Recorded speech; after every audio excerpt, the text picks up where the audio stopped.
You know, and, I mean, you see these things, you see them as big ideological battles. I think at the moment there's a very, very radical confrontation between what I would call civilization and faith. Yes, I mean, stakes are extremely high. I mean, some of the worst bigots in the world, in Iran, worst fanatics in the world, are about to get their mitts on a nuclear weapon. I take that very seriously. I don't think we should necessarily be hysterical about it, but it's an extremely unsettling thought, because the next government of Iran could be a lot worse than the present one is. Mm-hmm. And we would have no control over it because it's a dictatorship. The same is true of the Jewish nutbags in the Palestinian territories who mm-hmm. hope that by doing this they'll bring on the Messiah and Armageddon.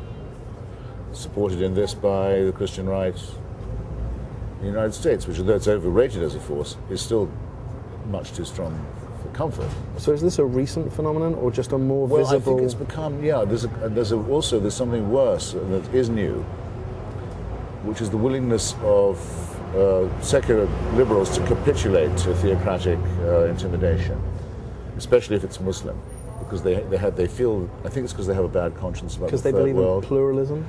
It's partly because of a soft form of multiculturalism, and it's partly because, annoyingly to me, at any rate, the Muslims have managed to persuade a lot of people that Islam is in some way a religion of the oppressed third world.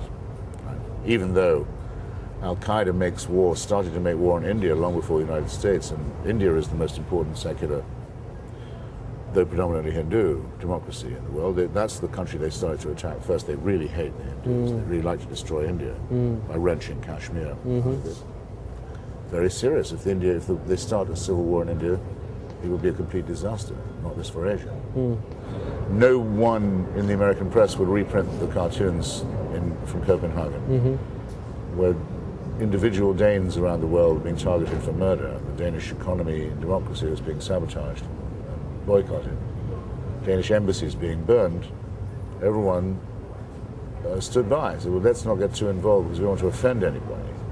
No one would reprint the cartoons. This is in a picture-dominated media, where the whole issue was the images. That we're not going to show you what the images are, for fear of giving offence, and also just out of fear. Right. And a little magazine that I write for, called Free Inquiry, an atheist magazine, published out of New Hampshire, which did print them, was told by Borders Books, you can't sell that in our chain. Because they're scared of a bomb going off? That might be what they said.